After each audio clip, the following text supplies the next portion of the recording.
Ce conseil de golf est une présentation de Callaway.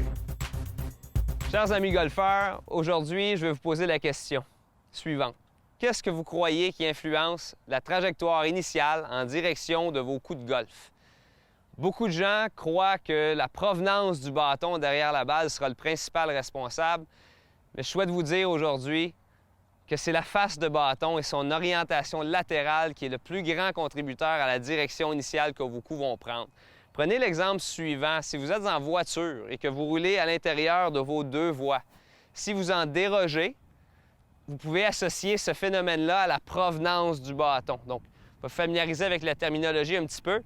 Malgré que l'élan de golf se fasse de façon circulaire autour de notre colonne, la provenance du bâton serait définie par une zone très, très courte où on aimerait que le bâton vienne faire contact avec la balle de façon neutre. Donc ça, c'est un petit peu la description que je viens de donner, c'est-à-dire vous roulez à l'intérieur de vos deux voies. Si vous en dérogez, vous aurez à donner un petit coup de volant pour vous ramener dans la voie voulue. Et ça, c'est l'angle de la face, c'est vos pneus. Donc, plus vous dérogez de votre chemin, plus vous allez devoir donner un coup de volant qui est prononcé. En voiture, naturellement, ça résulte en des tonneaux, mais au golf, ça en résulte en une courbe. Donc, le plus grand contributeur, et on peut le voir ainsi, à la direction de vos coups, c'est la face. Par la suite, la provenance, qui s'agence avec la position de face que vous avez adoptée, va être responsable de la courbure. Donc, pour vous efforcer à contrôler la face davantage que le plan, il est généré par les gros muscles du corps qui tournent et qui transfèrent. La face est contrôlée par des petits muscles qui, une fois un petit peu nerveux, vont avoir une beaucoup plus grande influence et le ratio de contrôle de la face par rapport à la provenance chez les amateurs est à peu près de 4 pour 1. Donc, si on est un petit peu hors cible derrière la balle, les gens vont avoir tendance à tenter de compenser avec un effort prononcé des mains pour rectifier le tir et à ce moment-là, on vient qu'avoir des courbes qui sont très peu désirables. Donc, l'exercice que je vous propose aujourd'hui est naturellement orienté vers le contrôle de la face. Première chose à vérifier avec votre enseignant, c'est votre prise sur la poignée. Et comme je l'ai mentionné l'an dernier, il n'y a pas une seule prise qui est préconisée dans le but de performer au golf, mais vous devez avoir des éléments compensatoires lors du geste lorsque votre prise n'est pas exactement celle que vous voyez à la télévision ou celle qui est recommandée dans les magazines. Donc, vérifiez ça en premier.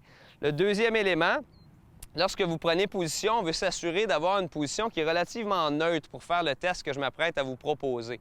Donc, une prise adéquate et par la suite, on veut prendre une position neutre où moi, en tant que gaucher, je serai orienté légèrement à droite de mon objectif intermédiaire ici, à peu près 20 ou 30 pieds devant moi. L'exercice que je vous propose, c'est une trilogie de coups, toujours en lien avec le contrôle de la face. Premièrement, j'aimerais que vous tentiez volontairement, au moment du contact, de présenter un bâton qui sera légèrement ouvert vers l'extérieur de votre cible intermédiaire. Donc, vous allez essayer d'effleurer le tuyau ici à l'avant de quelques pouces sur la gauche. Ensuite, on procède de la même manière. On prend position initiale. Même chose, position neutre au niveau de l'alignement. Et par la suite, on essaie de présenter une face de bâton légèrement fermée afin d'effleurer notre piquet intermédiaire sur l'intérieur, sur la portion intérieure qui est la droite pour moi en tant que gaucher. En dernier lieu, essayez d'avoir le compas dans l'œil et de présenter une face de bâton au moment de l'impact qui est directement perpendiculaire à votre objectif. Et malgré un plan d'élan ou une provenance qui ne serait pas parfaitement neutre, vous allez vous rapprocher de votre objectif. Donc, super important de contrôler la face du bâton davantage que la provenance. Naturellement, si vous avez accès à un appareil qui mesure les paramètres d'envol de la balle et de la provenance du bâton, on en a plusieurs comme Foresight par exemple, je vous invite à vous approprier ces outils-là ou du moins faire la vérification avec votre professionnel pour voir si ce que vous ressentez ou ce que vous voyez est la bonne chose à faire. Donc, on travaille la face de bâton davantage que le plan et je vous garantis que sur le terrain par la suite, vous allez avoir beaucoup moins d'écart de vos objectifs.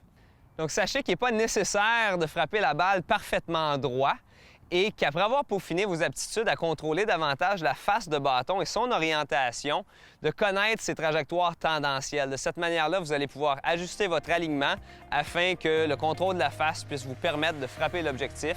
Donc, je vous souhaite bonne pratique et bon golf.